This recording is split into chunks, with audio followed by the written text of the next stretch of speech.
Okay, this on? Check 1, 2. Lovely. Hello everybody, Chris Egan Green here. You find me a little bit outside my comfort zone in doing this. I don't usually do director's commentaries because it's just whoever's involved in making the film talking awkwardly over the top of it for the duration. And besides that, there's not really many stories from previous episodes that I could talk about. But with this one, the Britannias, boy are there some stories I could talk about. It's no lie in saying that it's nearly taken me 4 years to get this one together. It normally takes 18 months to 2 years or whatever just to get all the rushes together and so on, but this one it took forever. So this video it's not going to be a shot-by-shot relay as to which shot was taken where and when. This was King's Cross in March 2012, by the way. But it's more to explain as to why it's taken this long to put the video together. Not in least because there's only been 2 of these engines preserved. It's more the fact that they just love to keep breaking, and I'll go into detail a little bit further as the video goes on.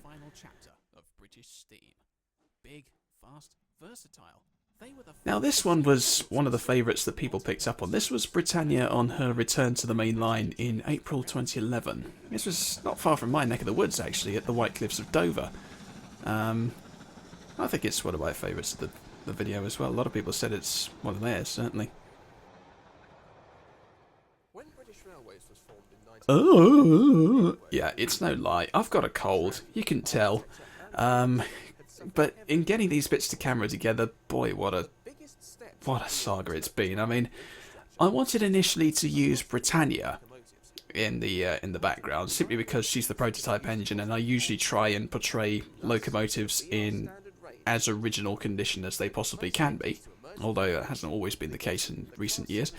But 2 things. Firstly, she was dismantled by the time I could get round to shooting the bits to camera, because by this point she had been withdrawn from service because of a dodgy wheel set, so she was out of action for a considerable time.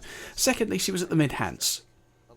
Now, don't get me wrong, I like the Mid-Hants Railway, great railway, I always enjoyed going, but when I made my inquiries to film the bits to camera for the U-boat slip, I was initially going to do it with 31806, and I asked them if it would be alright for me to film in their yard, and they said to me, yes, certainly Mr. Eden Green, that'll be £200 an hour, please.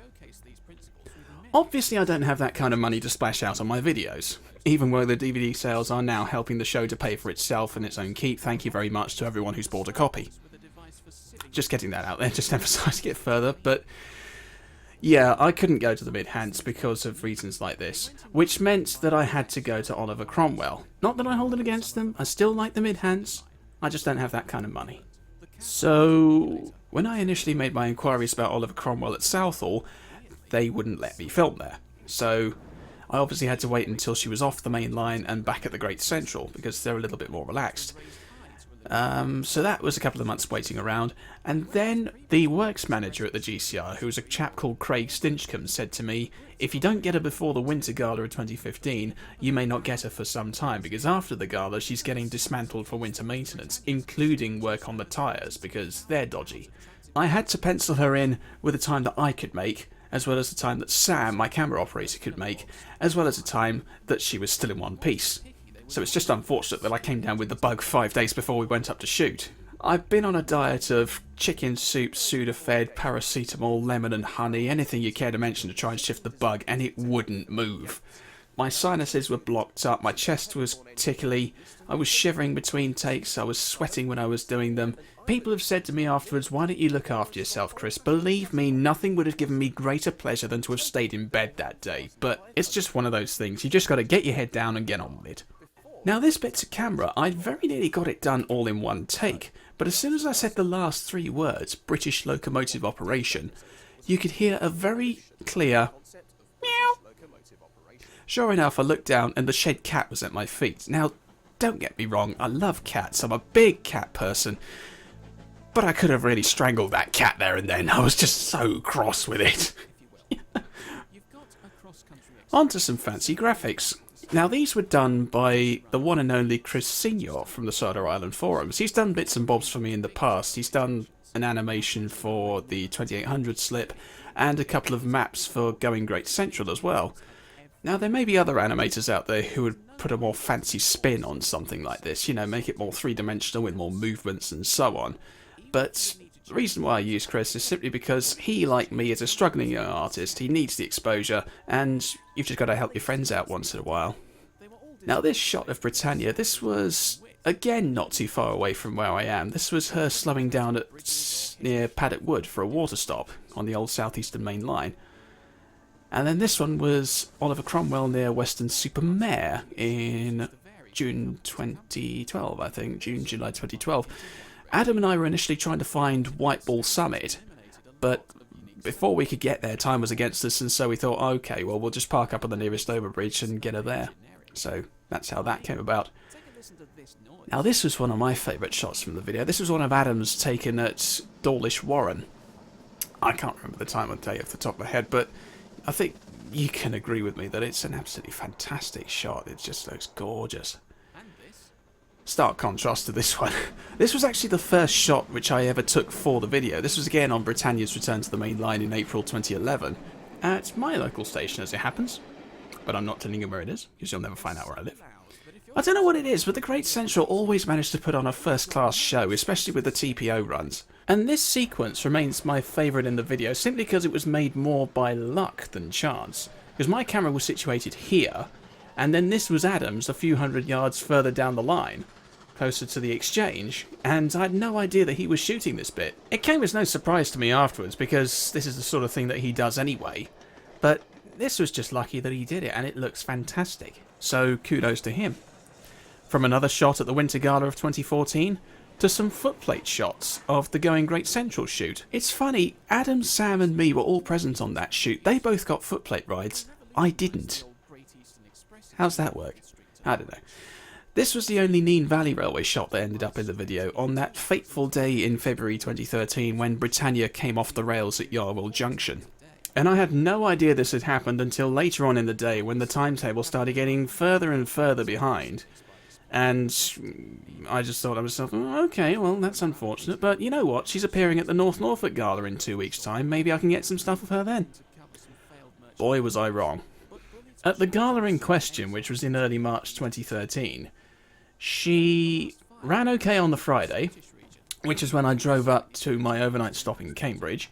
But on the Saturday, when I turned up first thing in the morning, in the pouring rain, the freezing cold, the blowing wind, and all the rest of it, it was only when I got to the railway that I'd heard that she had been pulled from the gala because she'd had a collision with the Standard 2 78019 the night before.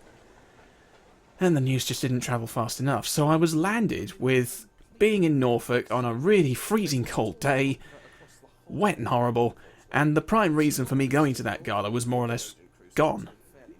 Thank goodness there was a Standard 4 tank, a large Prairie, and Black Prince running that day, otherwise I would have had nothing to film and I would have just gone home. But oh well, it's just one of those things. But that just led to Britannia being out of service for at least another 6 months or so, while she was being repaired. So, again, it didn't help matters much. And Oliver Cromwell was going through her state of bad luck around the same time as well. I think the previous September, I was going to chase her on a rail tour. I think I touched on this on the Q&A video. I was going to chase her on a rail tour around my neck of the woods, but she was then pulled from service the night before, and I didn't realise until the train turned up with the diesel on the front on the day. Because she had had cylinder problems, and subsequently she was then out of action until the following June in 2013. So it put the video back even further. As opposed to it becoming episode 5, which was what I initially envisaged, it's now become 12, so it's only 2 years down, I guess.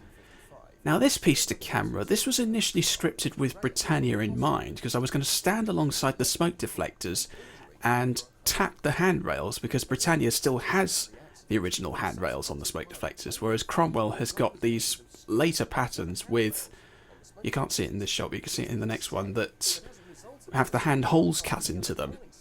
So the idea was I would then show a shot from the driver's seat demonstrating the severity of the problem with the handrails in place. But obviously with the issues Britannia had being held up at the mid-hands and so on, I couldn't get to her and therefore I couldn't demonstrate it, so it had to be rewritten with Oliver Cromwell in mind.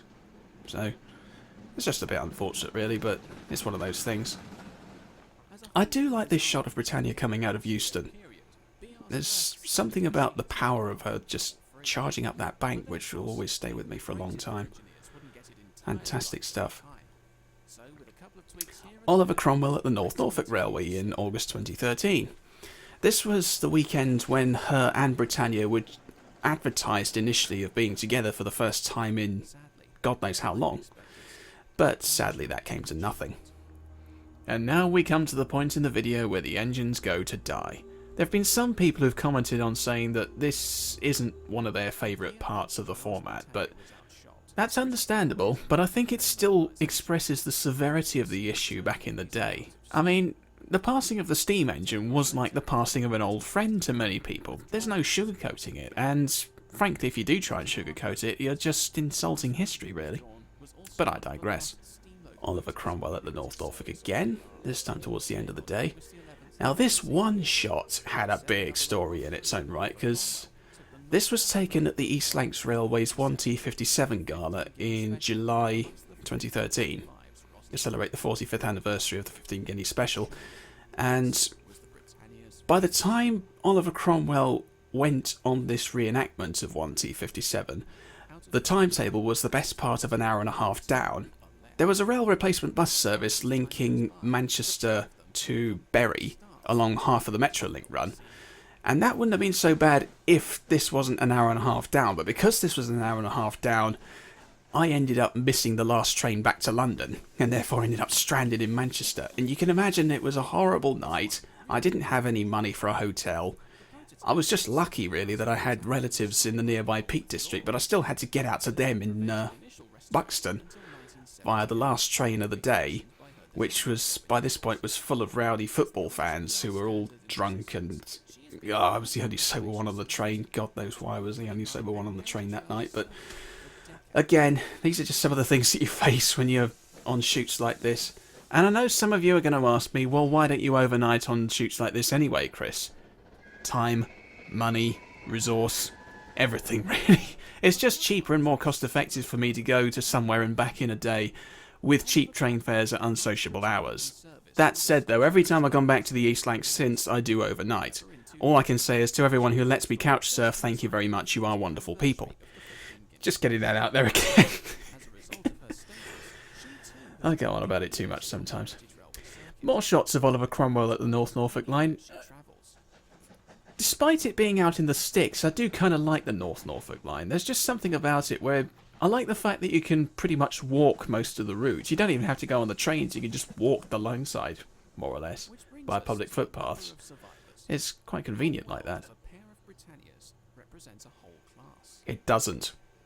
I'm sorry, it just doesn't, unfortunately, because I think it's been really hard to sum this class up, simply because I didn't want my personal feelings to reflect on the fact that this video has taken so long to make, simply because, I mean, it's easy to say these engines are no good because they keep breaking down all the time, but that's not fair, you know, it's not really fair on them back in the day, because back in the day, according to official records, they were quite well regarded amongst BR people. You know, they were, I think at one point, they were regarded as one of the most reliable engines on BR's books, which speaks wonders for them now, and that 100,000 miles in between major repairs was true. It's just hard to sum them up now because of the way things have been, and you can't ignore what's happened over the last couple of years, which is why I think my last comment with the two engines being together being such a big draw will be true, because whenever it's been hinted at in the past, it hasn't happened, and it's disappointed a lot of people. So it's just one of those things, but I think when it does happen, lots of people are going to turn out to see it, because it'll be the first time in God knows how long that it would have happened. A bit like the Great Gathering in that sense. One last shot of Britannia on the Mid-Hants. All the shots that you see of Britannia on the Mid-Hants were taken in October 2013 at their Autumn Steam Gala at that time. This last shot took about 3 attempts to make, simply because the engine was so noisy that it kept overloading the sound sensor in the camera, forcing it to cut out. So there was a lot of juggling and jiggery-pokery going on with the sound levels to try and get this shot just right. So even when the engine was there and it was running, it was still giving me problems. God, you know, I can laugh now, but I didn't then. It was just so frustrating, you know. But you know, this is what happens when you work with Steam engines, and they're so unpredictable, and I can see this being a problem with engines that are preserved in similar quantities in 2s and 3s. So it's going to be an issue with the Duchesses and the B1s and the Jubilees and the Kings, you know, stuff like that. But you've just got to keep going on with it, I suppose. And I don't think I can foresee the series ending anytime soon because of issues like this, even if it is super frustrating. Because at least now the DVD is helping the series to pay for itself. So again, to everyone who's bought a copy, thank you very much indeed.